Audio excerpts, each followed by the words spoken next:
So over to Christa. And where did it all sort of I'm curious about when you first met Sydney Banks, first of all, Yeah, and how that sort of changed your life in a way, I suppose. good. Thank you. Thank you so Thank much, you. and nice to Thank see you. everyone. Um, Hannah is also a 3PGC practitioner, so I just recently looked at Hannah's write-up and was very pleased. I'm very pleased that you're here, along with the rest of you. So we just did my husband Bob and I participated in the 50th anniversary special event. It was early December. It was 3 hours long. It could have been 3 days long, to be honest. But anyway, we were able to say just a little bit. They were curious about, our meeting Sydney Banks and what that was all about. So I'm really pleased. We actually showed it to our grandkids so they could see who we were before, and they of course only know us as we are now. But so it is a long story. Of course, I'll abbreviate all of it. But back in the 70s, I was in a teacher education program at the University of British Columbia in Vancouver, a very reputable university. And I was feeling that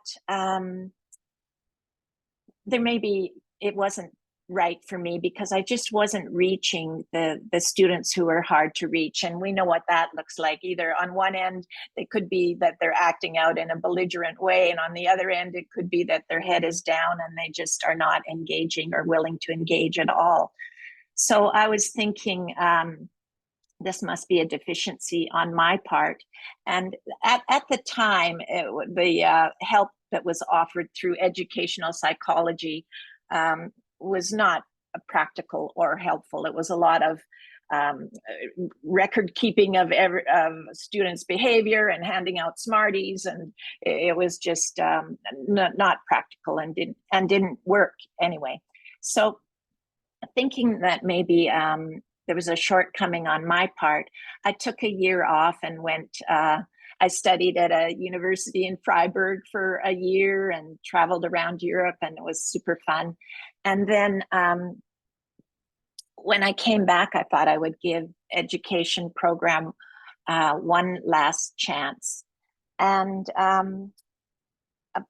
Bob Campsall, he's my husband of maybe, I don't know, 47 years, something like that. But he was a friend in high school. We were friends for many years. And he came to visit me in Vancouver just before I was starting back at my studies after having been away for a year.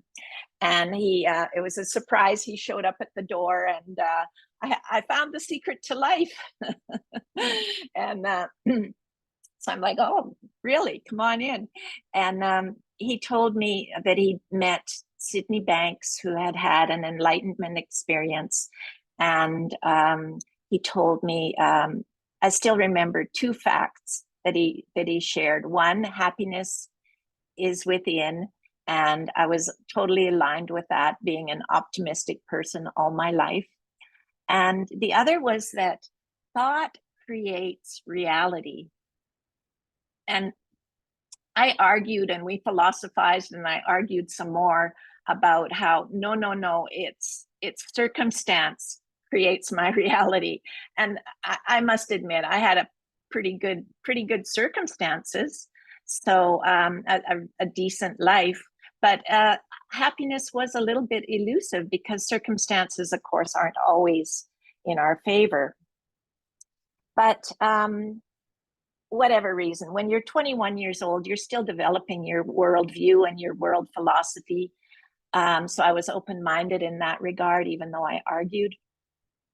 But more importantly, it was the feeling that Bob shared. It was you must realize Sid brought this brand new feeling into the world. It was so powerful and so loving, and it was so attractive, this feeling, because that's really what I was after, was just a beautiful feeling, as all of us were. So I couldn't help but kind of experiment with this thought creates reality. And with that fact, I could see, looking back, I think my consciousness, my awareness increased, and I was much more present. And so when I went to back to university, and then a few weeks later, they put you in a classroom, and we were there for 6 weeks.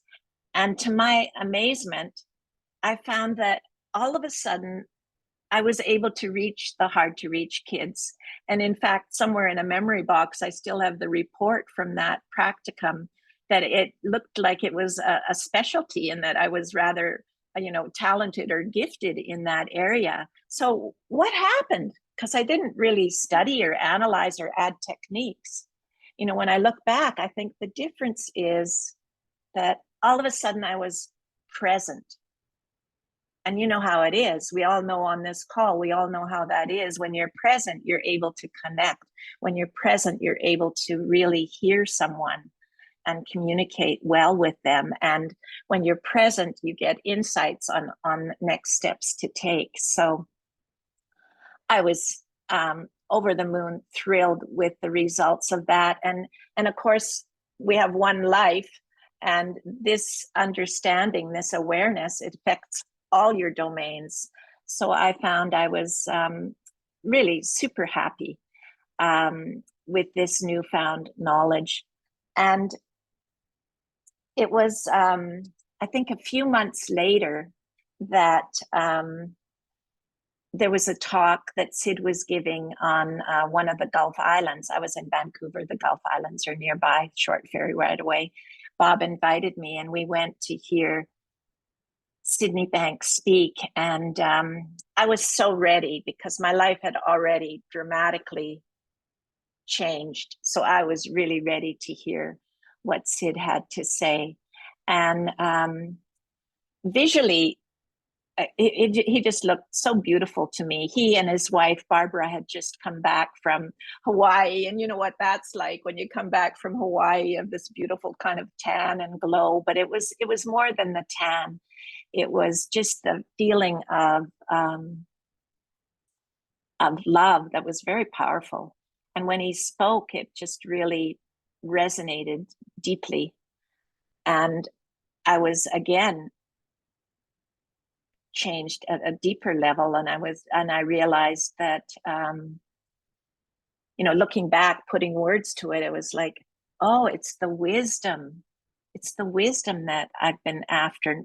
Chasing the intellect hasn't actually yielded the results I wanted. It's the wisdom.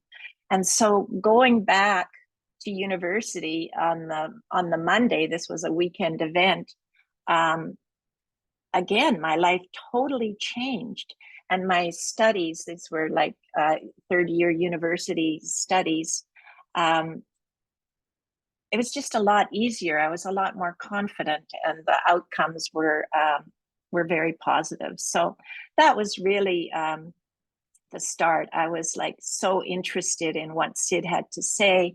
At the time, this is the mid-70s, there were these tiny little homemade recordings. Sid would make recordings of his talks and share them out so we could listen when we couldn't attend his talks. And then once I graduated university, Bob and I actually, like many people, you folks probably know the story, we became a little community around Sydney Banks. We were also interested in learning, and Sid was holding public talks every Friday night. So it was a time of great growth and joy, and life has never been the same. So Bob and I did, as I mentioned, we have a long marriage. We did get married, and the foundation of our marriage is this unconditional love, and that we have 2 grown sons. They're, in their mid-40s. We have daughters-in-law, 4 grandchildren, and that's been the truth that has held us together, is this unconditional love. So now that's the family side.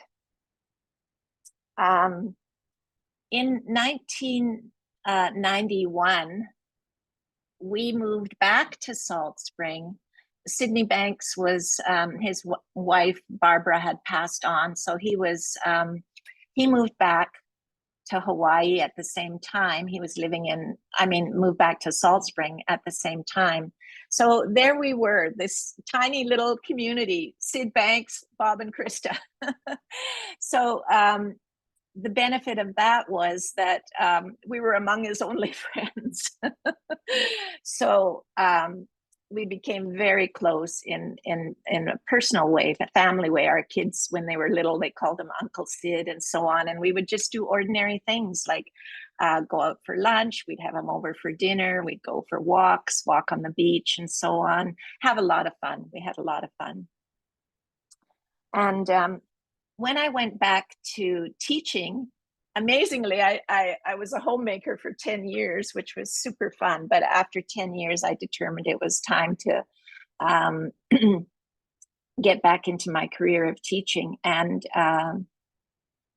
Sid and I had many talks about education and, you know, what it means.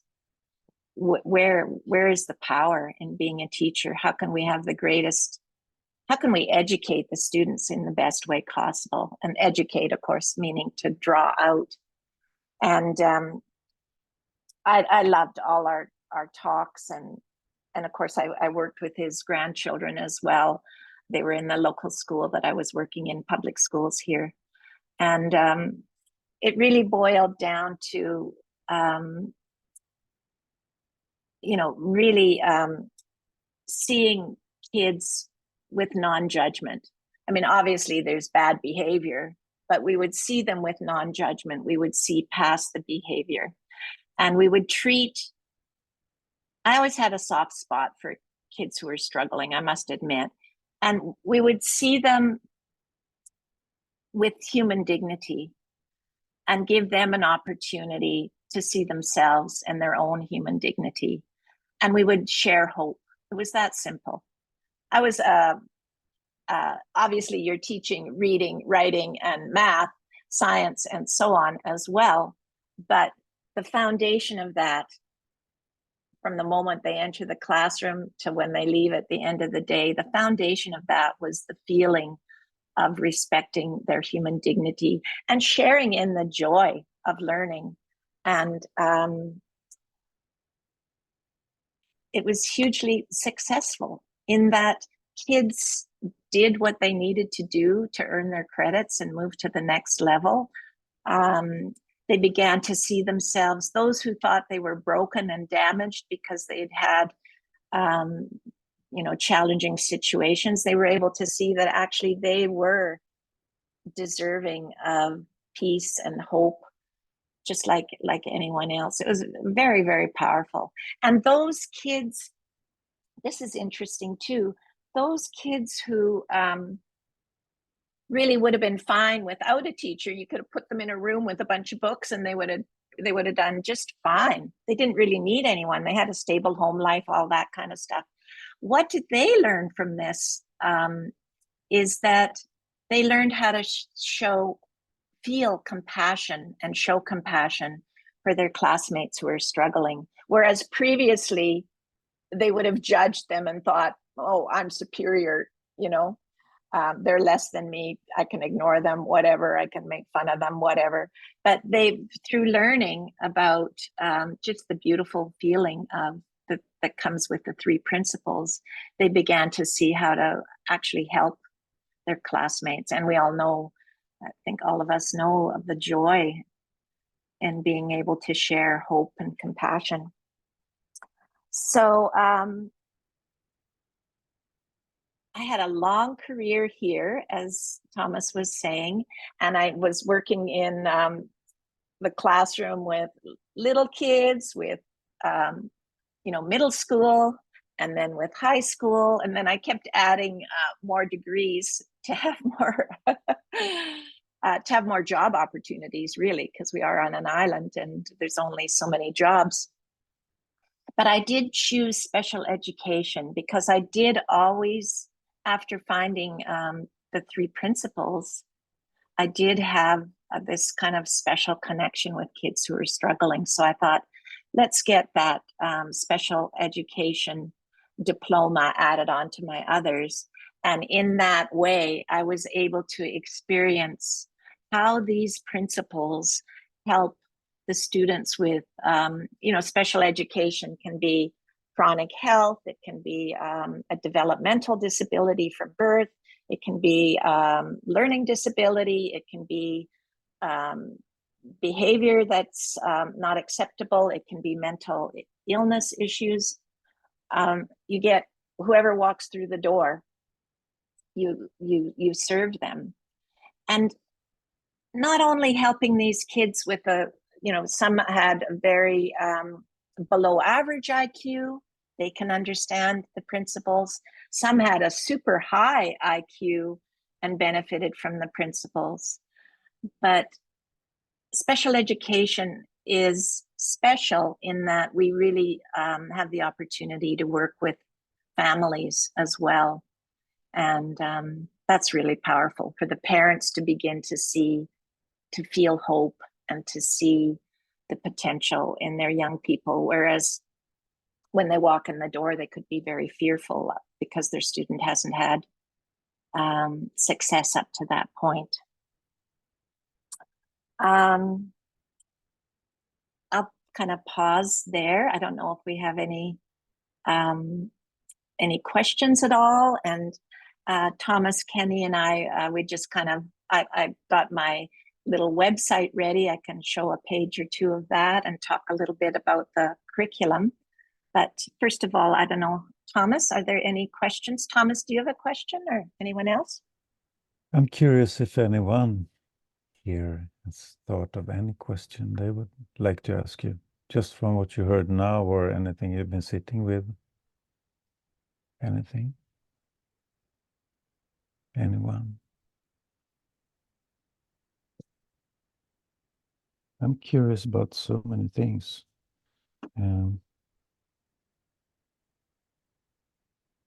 Just like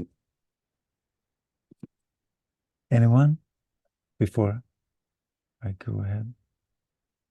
Just now it's, I guess, most of the people's here. Oh, there's attending. a chat. Oh, Oh, sorry. yes. No. There's a chat. Let me see if I can read the show chat. About the students with high IQ, can you talk more about them and how to meet their needs? Yes, yes. So I'll think of one young woman who super high IQ, and how it goes is if you have a super high IQ and I don't know, it's a couple of standard deviations, if your writing is a couple of deviations lower, that creates a learning disability because your writing skills aren't matching your intellect. So I would get these students who had a super high IQ, and thinking of one young woman who was so anxious about, she had beautiful goals, really high goals of working in medicine and working, interested in the brain and so on. And she became quite anxious. She had a special needs designation. That's why I was her program manager. And when I met her in the fall, she was really quite anxious and would actually have panic attacks. She was really concerned about, would she get into university, really concerned about that. And so concerned that she began, well, the panic attacks were one thing, but the other thing was she began to, cheating was starting to happen. So her teachers were coming to me like, hey, this is plagiarized, and hey, what's going on here? And the girl was just so intent on doing well at university. So she did join. It took me a while to get, this was brand new. Our curriculum was brand new that year. So it took me a while to get it organized, but she joined the My Guided Side classes. And these classes were held at lunch. They got school credit for it, but we had to do them at lunch because their schedules were already full. And at first, she would argue about, as I did, about thought creating reality, and she just didn't see that there was any value here. But through the stories, this is an important part of MGI that we created. Through the stories, she began to see that indeed her thoughts created her reality, and most importantly, that when you settle your intellect, that you get insights, and you can use your wisdom and your intellect together to create a successful life. So that's what happened. Her intellect began to be used in the way it's designed for, and she was able to also tap into her wisdom to enjoy some quiet reflection, enjoy some time with her friends, and when it was time to do her studies, to really focus on that. So it's interesting for these kids with the high intellect to see the intellect can't do it alone. You do need wisdom in your life to have a balanced life, and for the intellect to do its best. My little grandson, he's very cute. At one point, he said to me, "I can see why the brain would get very annoyed, because the intellect can't be expected to do it all." That boy's 13 now, but he said that to me when he was like 5 or 6, and I'm like, right on. His name's Johan. I'm like, right on, Johan. But does that make sense? Any further questions about that? She's that young woman is now she's probably finished her in her probably 4th year university, doing very, very well with her studies. Thank you, Christa. That made sense very well. Thank you very much. My pleasure. The other story I'll say about that, we never tested our kids, but for IQ or anything like that. But our son is a specialist doctor, so I think it shows that he had enough intellect to do all those 12 years of university and so on. An example of him is that he found his golden hour. For him, it was like he'd get up at like 5 a.m., whatever. He'd do his reading in the morning. For him, he figured out that's when his mind was clear and the city was quiet and so on. He'd do his reading and then go to his classes. And then in the afternoon, he was learning how to sail or taking dancing lessons or doing whatever. And these kids would come over to the island just for study weekends and stuff like that. And his classmates would be so mad. They're like, how does he do that? I'm studying from 5 a.m. till midnight. He's actually has a better standing than me, and he's going and having fun. How does that work?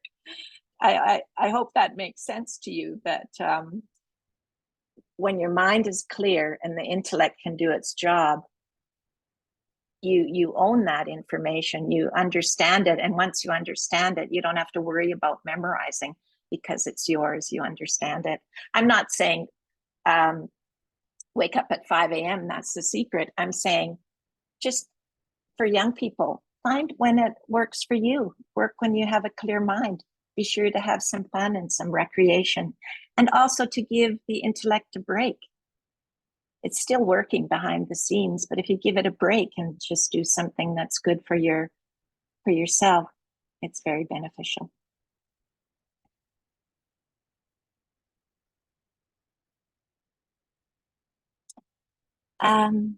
Maybe I'll show. Yeah. Is there a question? No. So I loved teaching, and it's really about how do I want to live my life? I want to live my life with joy and compassion. That's how I want to live my life.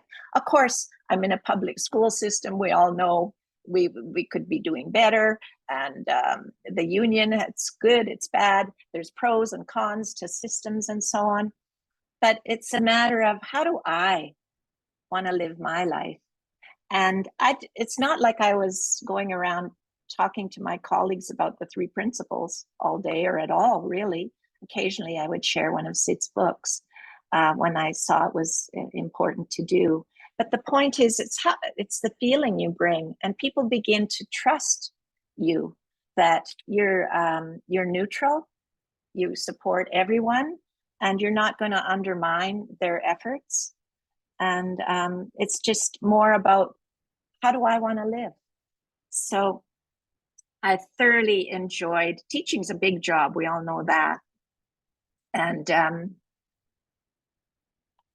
when I retired, I had a joyful career, decades long. When I retired, I was kind of looking around what's happening in the 3 principles community, and I saw that Kathy Marshall Emerson, who I had met at a few conferences, had a call out on her website for a global 3 principles K-12 curriculum. And I talked about it with my closest friends and my husband, and we were kind of like, well, on the one hand, it's all about the feeling, it's not about the words. We all agree on that. But on the other hand, if a student can read for themselves the truth, they might be better off. So I signed up for doing this project. I had done a curriculum before with a young man from Florida in the early 90s, and we used that and loved that. But this, we wanted something fresh and new. So we did create My Guidance Side, and the criteria were that it had to be accessible, affordable, because we know public education is strained for funds. It had to be beautiful and attractive. It had to be as pure as we could make it, and make sure, there was a team of 3 of us who wrote, really making sure that we weren't misleading kids in any way, because it's about the answer inside. And also that it had to be for the little kids, the preteens and the teens, so that throughout their whole school experience, they could be exposed to these principles. And for me, it had to be story-based, because if you have truth embedded in a story, you can remember the story, and then you remember the truth, and the learning, I think, just goes on. Also, if you start to see the logic of the principles in someone's life who it looks like a disaster at the beginning, and you see how they learn the principles and how they are able to help themselves, it's really powerful, really beautiful. So we wrote the curriculum. I think it took 1 year for each level, and then we started adding things onto it, not to the text, but just we made video recordings because of COVID. So there's a video recording for each chapter. And then, it's funny, I was kind of stuck at home. We even had our groceries delivered during COVID. You couldn't leave the house or go to the community. But I made all these new colleagues and friendships with people in specifically Kenya and India. So now I'm stuck in my den here, but I'm working with people in Africa and India. And it was because the books were way too expensive in India that we had this idea, what if we created MGI Online? And we're just kind of finishing up that project. So we keep adding, not to the text, but just ways that people can access this. And one of the things is our website. Maybe I'll go to that now, Thomas, a little bit. Yeah, I would really love to see more of that. Okay. If not anyone has any questions, wanna sort of shows up right now. So let's go to the web page and see more of that. You're able to share screen, Christa? I think Yeah, so. perfect. Maybe start here. It's just myguidanceside.com, easy to find. Kathy's amazing. Kathy Marshall Emerson, the co-author. She came to the principles via resilience. She's a resilience researcher in the United States. And she's from, she still works. In fact, she's currently teaching still right now a course at University of Minnesota. And for whatever reason, University of Minnesota is quite a hub for resilience research. And the resilience research was showing that it's not the circumstances. There's a wonderful woman named Emmy Werner who did a 40-year study of a group of 500 kids born in one of the Hawaiian Islands. And at the end of it, she's like, I hope people see in my research how absolutely ordinary it is to tap into innate resilience. It's not based on circumstance. And so Kathy, in fact, worked or knew Emmy Werner and knew of this research. And at one point, Kathy's close colleague went to a talk by Dr. Roger Mills, the name of, you would know his name, of course, because of his community work, 3 Principles at Modelo and so on. So Kathy went to this talk and was really like, she and her colleague were like, wow, these 3 principles are really the answer that we've been looking for resilience for young people who are struggling in any way. And so what I want to say is Kathy's a very respected executive director of National Resilience Resource Center in the United States. So she and I worked so closely. It's quite funny, all the interactions we had when she'd be traveling or I'd be traveling. But she's an amazing person, so dedicated to sharing the principles to help youth. And she, in fact, helped me with this website. We still collaborate. These are my students in Kenya, this picture. My guidance side increases student well-being mentally, academically, socially, and behaviorally. Students and adults who learn how they operate from the inside out report my guidance side principles change their lives.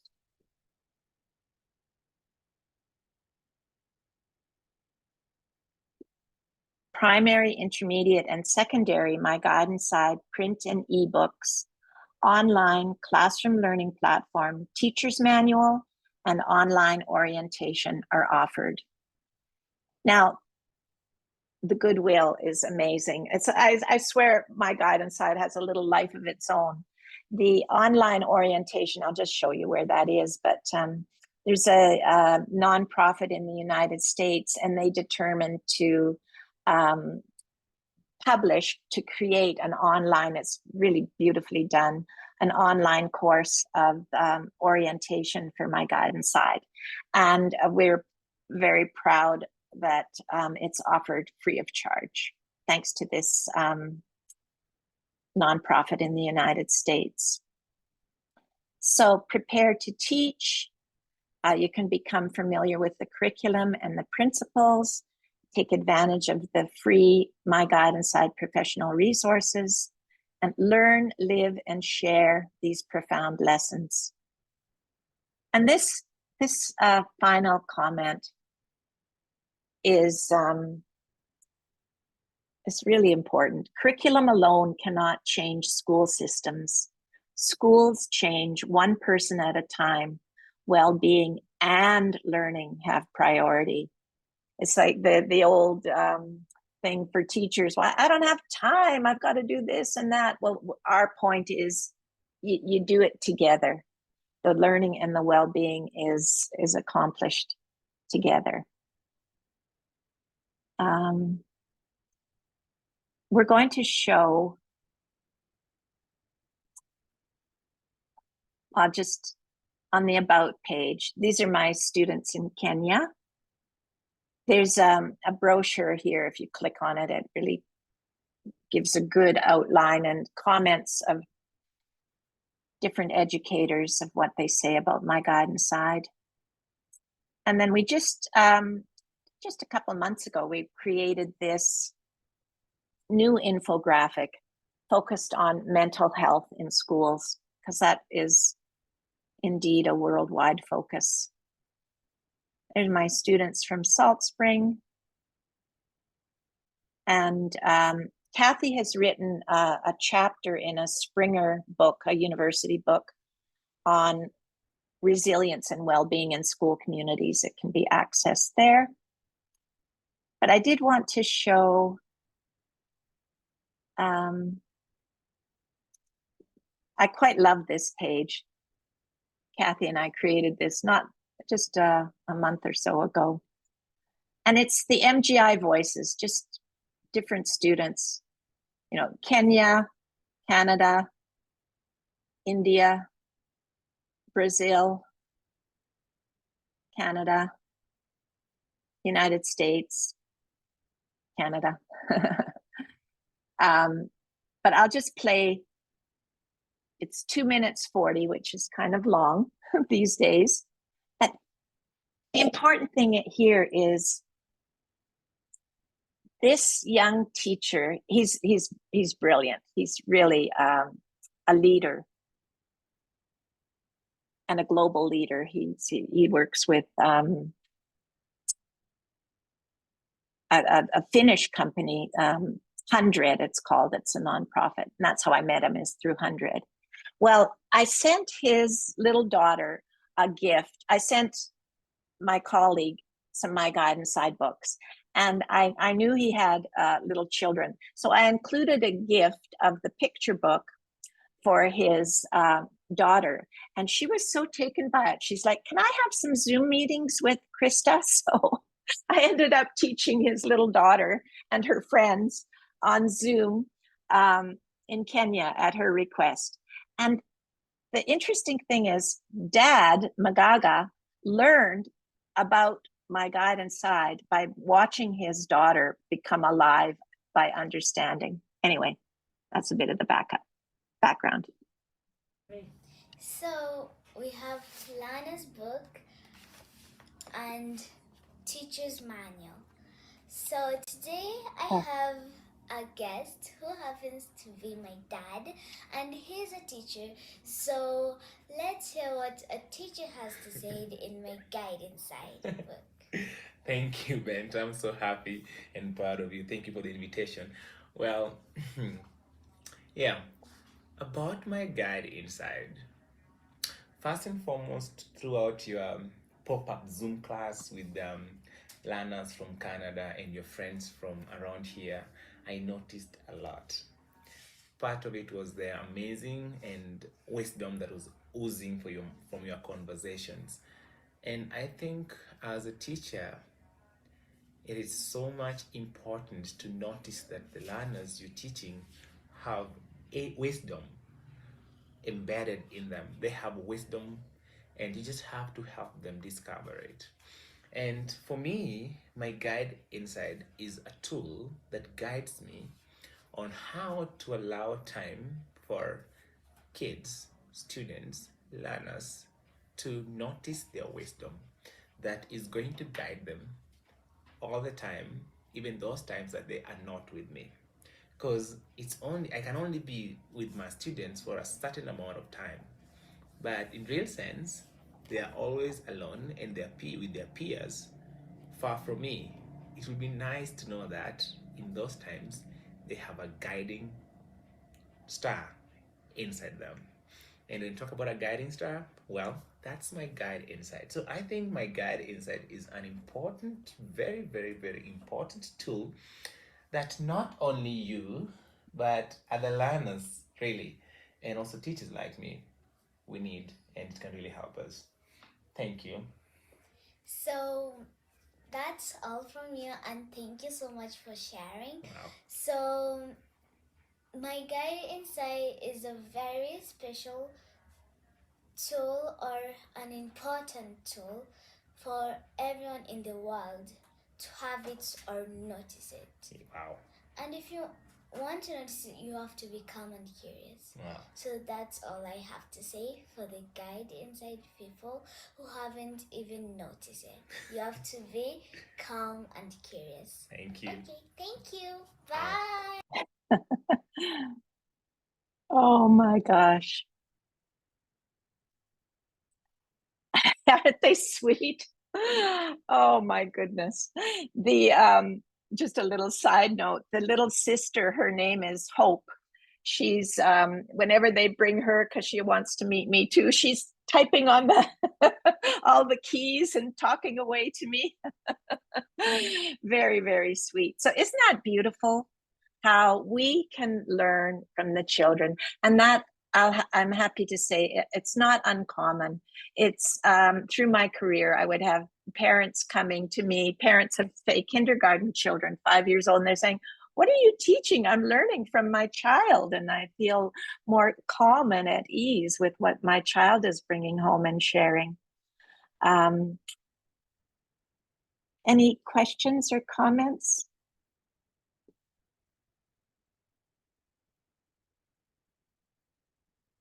Yes, Kenny. Yes, hi. I really love that when you can see that both the teacher and the children can meet in that place and learn together and deepening their understanding. Do you have like any examples for teachers that have started to teach this and gained an understanding and what effects that has on the class?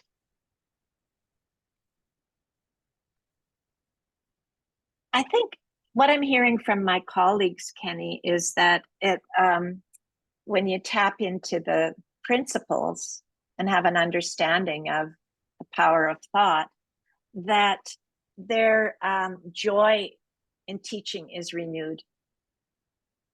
And I think that's really, really powerful. If we as teachers are, instead of, oh my God, so much marking, so much planning, so much bad behavior, how will I get them to this level? All the issues around educating children. And if you instead you have the joy of education and just this more sense of security, that I trust that my students who are not there yet, if I need them to be here to pass the level, to trust that it will happen. And just having that trust and hope. And most importantly, I think, Kenny, is seeing people with human dignity, seeing it in ourselves and seeing it in others. It just elevates the whole experience. But I think the big thing is, from what I'm hearing, is the renewed joy for teaching. And I know that there are, research about when teachers can see and trust the students' abilities and that just that trust can make the children or students make a really great progress in Absolutely. everything. Yeah. The thing is, the same as for me as for a child, if my intellect is busy feeling insecure, my horsepower, my brain power is used up feeling insecure. Well, how can I possibly absorb new information or knowledge? And if my intellect is calm and I'm just feeling normal, just feeling okay, the intellect can do its job and absorb new information, and in fact find joy in new knowledge, find joy in math. The 3 principles in math, very big connection. I was a math teacher for many years. Our family, we kind of love math, but I'm here to say it's very helpful in a math class, you know, if kids are, oh, you know, I'm not a math person, or, oh, I have phobia about math. Well, naturally, as they begin to feel more secure in themselves, their intellect is able to do its job. And another thing, Kenny, no one has asked, but I'll just mention, because I was in special education and worked with young people who had lower than average IQ, for them to clue in about the power of thought, and that thought is leading to their actions. At first, they may argue, no, I just hit that person. That's just automatic. It's got nothing to do with my thinking. But you just keep teaching and sharing the truth, and then the penny will drop. And that's as our colleague George Pransky would say, that's a defining moment. You never ever forget that.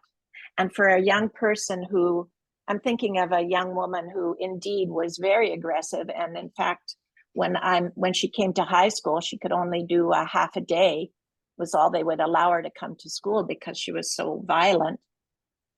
When she learned about the power of thought, and then was able to choose which thoughts to act on and which ones to just let go, she still was entitled to a disability pension. However, what a difference, right? What a difference when you're feeling at peace and you know how to make friends and you're happy instead of violent. It just makes, whatever intellectual level we're talking about, it makes a huge, huge difference to understand the power of thought combined with consciousness creating our world, and how much more power we have than we at first realized.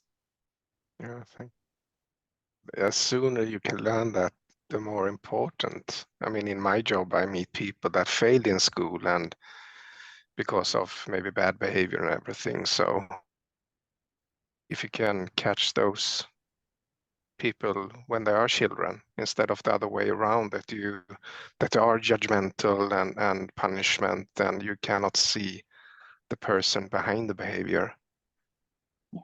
And and it's really, you know, I've worked with teenagers who have had, you know, were quite belligerent and on the verge of being kicked out. And when you look a little deeper, it's understandable. If, as a young person, someone in a position of authority, or an adult, if there's been abuse there, why would they trust? You know, it affects their whole life. There's a mistrust there, and a kind of a defensive stance, and also an innocent belief that they've been damaged because of the abuse they've experienced. For those, yeah, that's probably the sweetest turnaround, is when you work with someone who has had, you know, bad things happen to them, and then you work with them and share the 3 principles, and they begin to see that they can't be damaged. There's a part of them that says,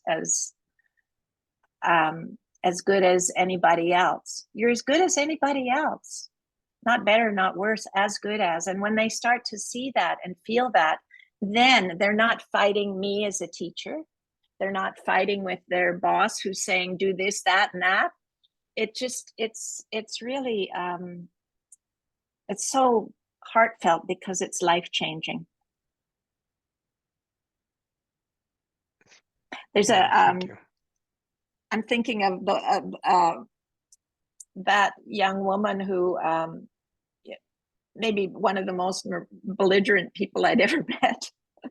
But you don't take it personally. You learn not to take it personally, even though it's kind of directed at you. But it was very interesting how she was able to find her own dignity. Her intellect was able to meet the challenges of academic learning. And then, 20 years later, something like that, I see her again, and now her daughter is like the same age as when I met her. And you just get such a beautiful feeling to see how these principles, they're for your lifelong. Once you know, you know. Beautiful. Thank you. Thank you. I thought I'd show a little more about, so we did a product page. Full disclosure, my cute grandchildren, two of them anyway. And so here we have the books, and we have the German, Hebrew, Italian, Portuguese, and this is just finished. We're just finishing it. We're just working on pilots in India, and we have it MGI online. So when the books aren't suitable, we have a very reasonable school application. But then here's the part that may be of interest. Thomas mentioned it, and I did too. And this is, again, MGI has a life of its own. This is a beautiful self-study program, little videos. I'm the host, so there's quite a bit of me, but I have little clips of other people, kids, teenagers, other teachers from different countries around the world. And then at the end, there is a certificate for 9 hours of professional development. And it's, as we're saying, we're very pleased that it's there for free for educators. And then there's a few other videos. These ones, they connect very nicely with the Sydney Bank's videos that are free online. And we also have, yeah, as I said, it's under the resources. Maybe I'll just do that. Just a quick. The resources are there for free with purchase of any book. And we made a chapter, a video learning chapter for each book, each chapter. And we did it because of COVID, because kids were at home on their own. And so Bob and Helen is from Florida. Tina's from New York. I just got these beautiful people. Jane is from here. We made a video for every chapter. Really, really beautiful. But then the nice, whoopsie. The wonderful thing I didn't realize at the time is that those videos where we take turns reading the story, and then we have a little discussion and so on.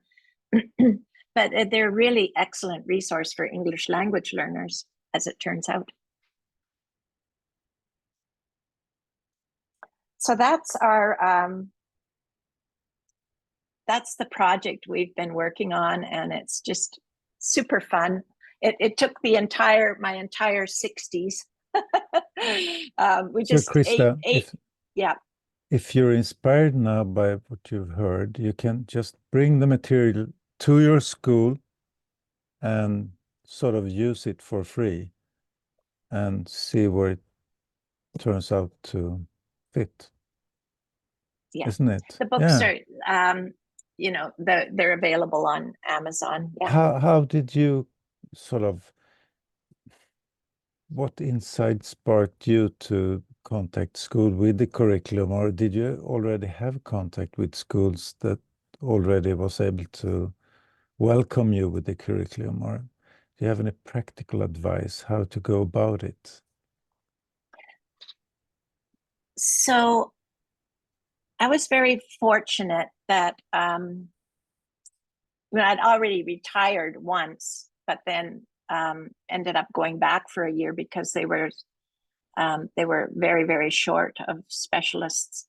And at that time, there was a colleague worked for the school district. Her job was called Connecting Generations, and she was a grant writer. So she created situations where the grant money bought the books for the classroom, And sometimes there was grant money that even paid me as a facilitator when I was doing the orientation live. First, we started with the classes live, and then because of COVID, we created the online self-study class. So we invited, she put out a call. She was the grant writer and was very successful in writing these grants to be able to buy the books. And then she would put out a notice to all the schools, anyone interested in a pilot. And as people answered, I would go and be the guest teacher. That's how we started.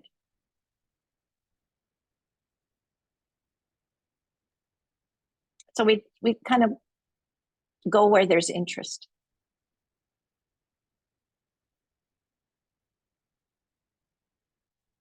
Any other questions from anyone?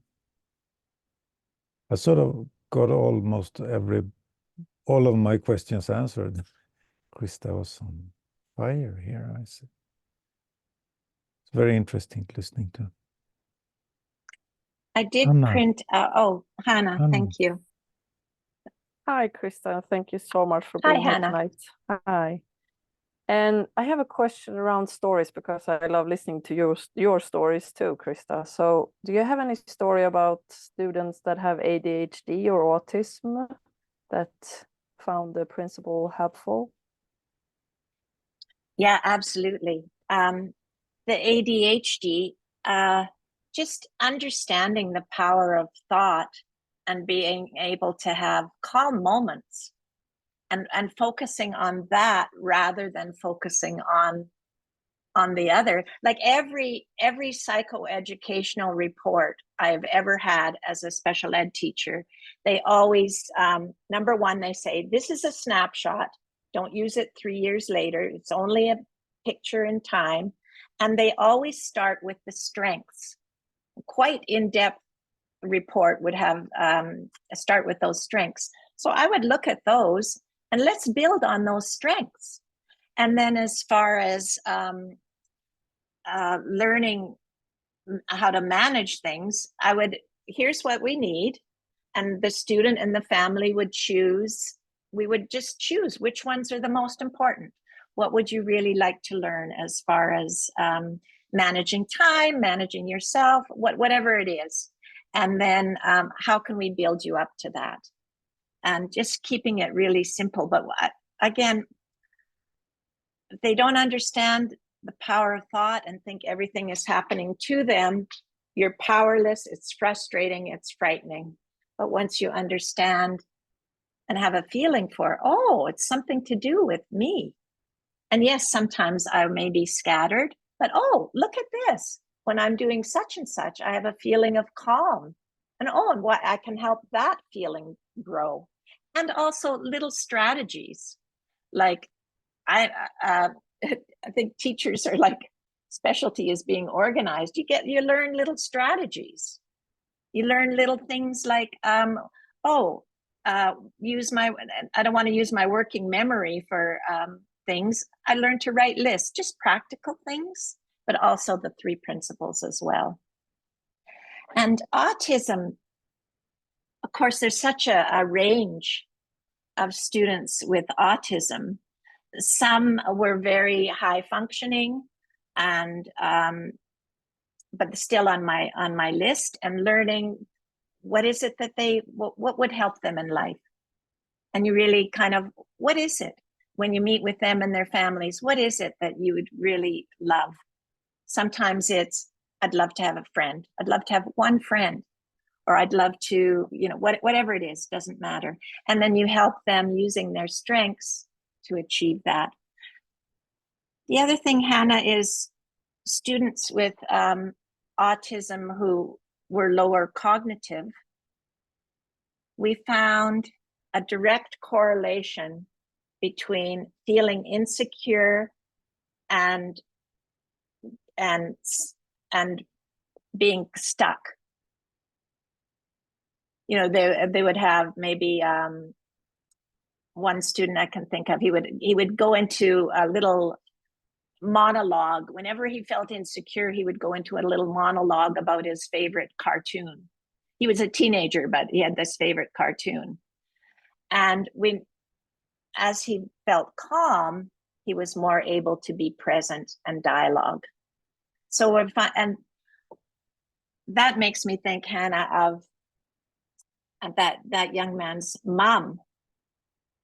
When I first met her, I worked with this boy from middle school right through high school, so like 6 years.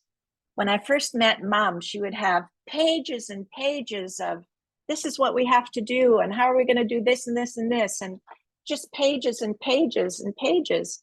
And as she began to get a feeling for how we're going to work together and help her son be successful and be happy, I still remember one day she came in and she had a little notebook like this, one page, and she said, "This is my goal for today's meeting." And then she looks at me and she says, "Aren't you proud of me?" It was very, very sweet. But as the family calms down and begins to feel hope, therein lies the magic, I think. Thank you very much. My baby just arrived here. Oh, nice. I'm going to put on mute, but thank you very much. Okay. Yes, pleasure. And isn't your curriculum going to be in Swedish too, or Thomas? We're getting there. We're getting there. We're getting there. They're getting there. Great, yes. Great. Yeah. I do have, I did print out a little bit. We did a 3-year follow-up of the students that did the first pilot, the teenagers. And we transcribed the video, but I just thought I'd read a couple of things. The MGI principles are universal and definitely ingrained in a way that I live my life. The fundamental spirit of what we were learning is both awareness of self and compassion for others. I really want to highlight that because as I work with kids in my own country and United States and other continents, I'm seeing this again and again. Our young people are really, really magnanimous about sharing. And when they find out about the principles and the power of thought, they want to share it. Like the pilot we're doing in India was led by a 12-year-old and 2 14-year-olds. They're like, our classmates need to learn this. So it's really a beautiful thing that as you increase self-awareness, you also begin to see the world around you more clearly and how you can help others. And of course, we all know on this call, I think that as you help others, you feel good. And so you're actually growing by sharing. Let's see if I can find another one.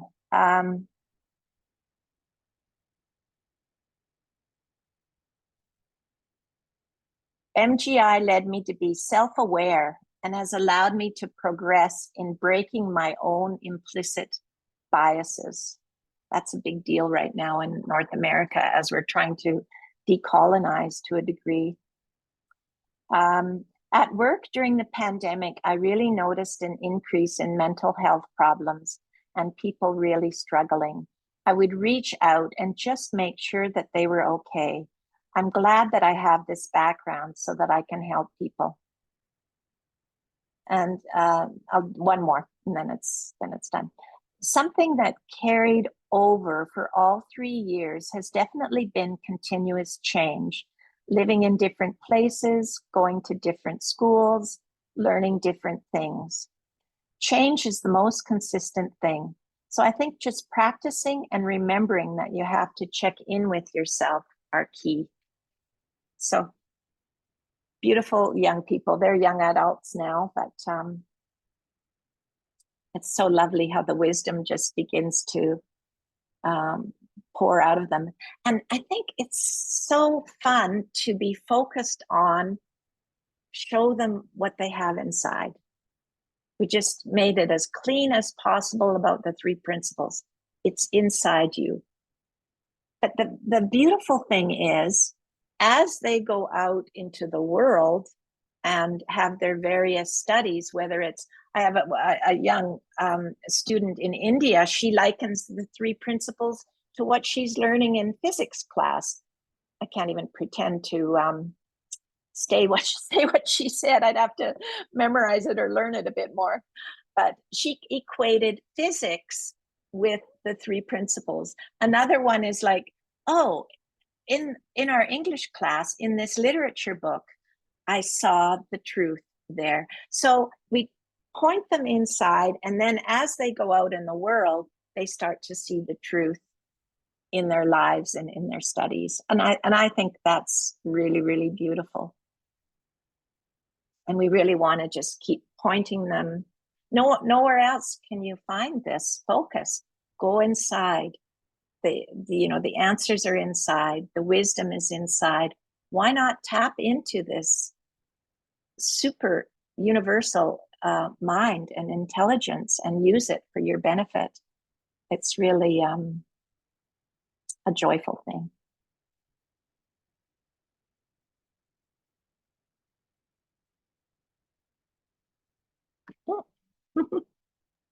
We have another question. These kind of fall out. Are you ready for another question, Christa? Yes. Can you maybe show something you do in a lesson from one of the books or so, maybe? Illustrate an example of how a class. Sure.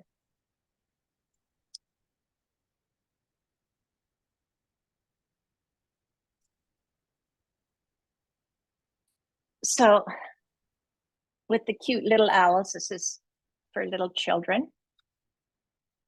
The books are all arranged the same. Each level has 8 chapters. We made them very reasonable, but they are beautiful. So the first 2 chapters are about the foundation, teaching the 3 principles. And then the next 6 chapters, each one has a story. And then the chapter 8 is the summation of all the learning. So, and we also have the vocabulary. It's surprising how much the young people love the vocabulary. Okay, so chapter 2, level 1, it has a little what we're going to learn, a little so that you know where you're headed as a teacher. So for this one, let's learn something new. My thought creates my feeling. All my feelings come from thought. I let unwanted thought pass by, and well-being is present. That is so powerful for little people who struggle. Maybe I'm thinking of one boy whose family was falling apart, and there was going to be a split up of his parents, and he was just out of control at school. And in fact, that's why the teacher determined to try the pilot with these books. And for these little kids to understand that when I let an unwanted thought pass by, there's a good feeling, because they're a little bit afraid that it's a black hole if you let any thought pass by. So it's powerful learning. So there's a little story here about twins, and showing how twins live in their own reality. We don't say separate realities for little kids, but that's what this is about. How they each have their own, the little boy, he explodes when he's not allowed to have a treat. And the little girl is whatever, she has her issues. And then grandma teaches them about what's possible. And then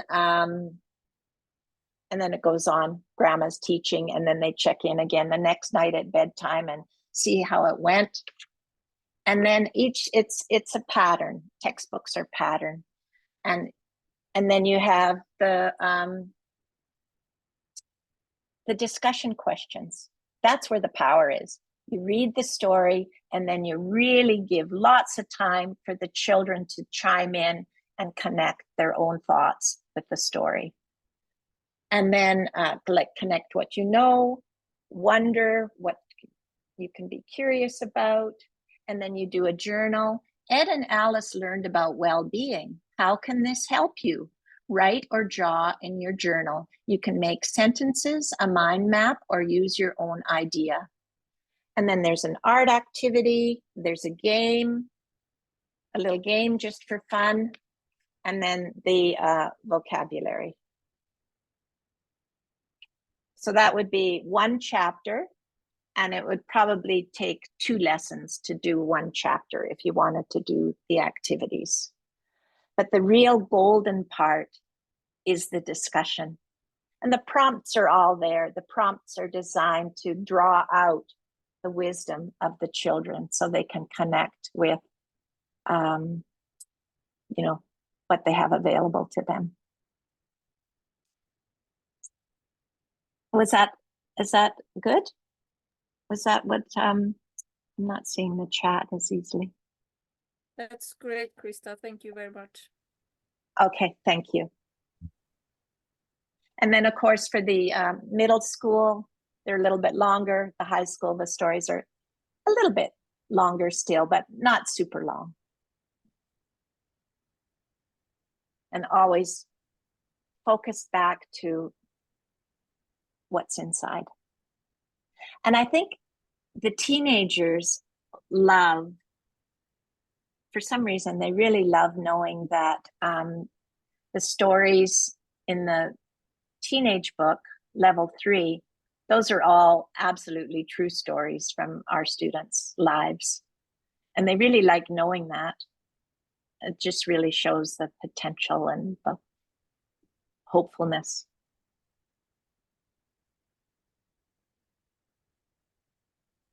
We are heading towards the end of the... Yeah. Oh, wow. Yeah. So if anyone has a burning question or comment or... Don't hesitate. Now is your time. Kenny. Yes, I was thinking about that you have also a teacher manual that is connected with the learner's manual. So yeah, so you're giving a lot of support for the teachers as well. And yeah. like you showed that they have this online course for the teachers too, so they can prepare and get an own understanding before. Yes, the online course, session 1 is about resilience. Session 2 is about the 3 principles, and session 3 is about really the orientation for the curriculum. And yeah, the teacher's manual, very important. It shows a foundation in research, in resilience research and education research. You can't go forward in education without standing on solid ground. So, of course, Kathy, being the director of the National Resilience Resource Center, she had many resources already that point to what we're saying in these books. So, and then we show the intended use, the time frame for the lessons. We give a pre and post assessment, so you can really see the what the children have learned. Here is a little bit extra for in the working with young children. And then each chapter has its own lesson plan.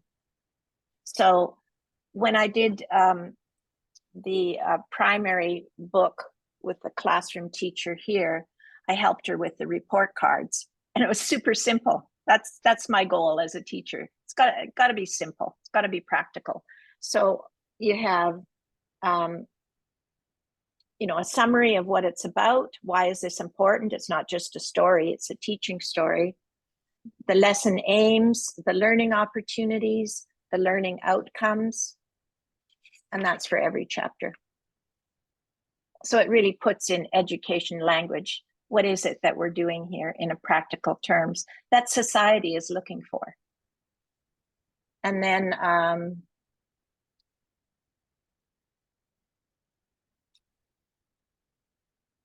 like for the little kids, the pre and post assessment is very simple. It's just 9 questions. And they do that before, and they do it at the very end, and then they write a little paragraph about what they learned as well. I really like the little paragraphs, I must say. And then more about integrating, how can you use this? You know, I say I'm now promoting it as, you know, mental health, but where would I fit it in my curriculum? In India, they're using it in the life skills course. Here in my own community, they're using it as an English language arts course. So you can find where would I put this in my daily schedule. And then we have lots and lots of pages of resource showing the foundation. Thank you for asking. Thank you. Yeah, so there's a teacher You're doing a manual for great every job. level. Thank you. It's super fun. Yeah. Yeah. So that's what we've been up to here on our little island, west coast of Canada, but especially since COVID, it just feels like a real global community, and we're all kind of headed in the same direction. And you know what I love working with the global community is showing how, you know, in Canada, we kind of pride ourselves, we're a young country, we kind of pride ourselves in being multicultural, plus, of course, the Indigenous people who were here tens of thousands of years before colonization. But to show how, of course, it's fabulous to have the festivals and what's the food and what are the cultures and the symbols, and then really amplifying that this is about universal knowledge. And the kids really like that, knowing that, oh, this works the same no matter, like the Magaga and his daughter, they're Maasai. When they wear their regalia, you wouldn't recognize her. So they have a whole different language and a whole different culture, but the principles obviously make sense and empower people. Do you think there's a natural place where you can implement? We have a question here: if teachers, they're often overwhelmed with jobs, and they think they're busy and they have busy schedules and not enough time. So where it would be natural to implement these teachings, like in English classes or English class, yeah. To fit it in, as it wouldn't be the whole English course, but it could be a unit. It could be half a course. Or sometimes the school counselor may use it with no credit associated, but just use it as prevention or intervention. Or if I'm a math teacher and I learn about the 3 principles and I come with a different understanding, I'm only doing the teachable moments. Maybe I'm not using the stories exactly, but I have a deeper understanding of how life works and how students learn. So it's kind of interesting. For me, it's fun to where would it fit? How does it fit? And could be, for the little people, it can be social studies, because the little people learn about family and community in social studies. And you know, so it really, I'm happy to speak with anyone and see what does the schedule look like and where could we possibly fit it. And in India, we had to figure that out. and we figured out that the life skills, they have a new education policy and framework. And we figured out, oh, this fits beautifully in their new life skills. But here in Canada, life skills means something totally different. But you just kind of look at, what do I have to do? And then could I use one story? Even if I'm a math teacher, maybe I could use one story. If I'm an English teacher, perhaps I want to use all of it. Or perhaps I can't use it at all and just gain my own understanding and share a feeling.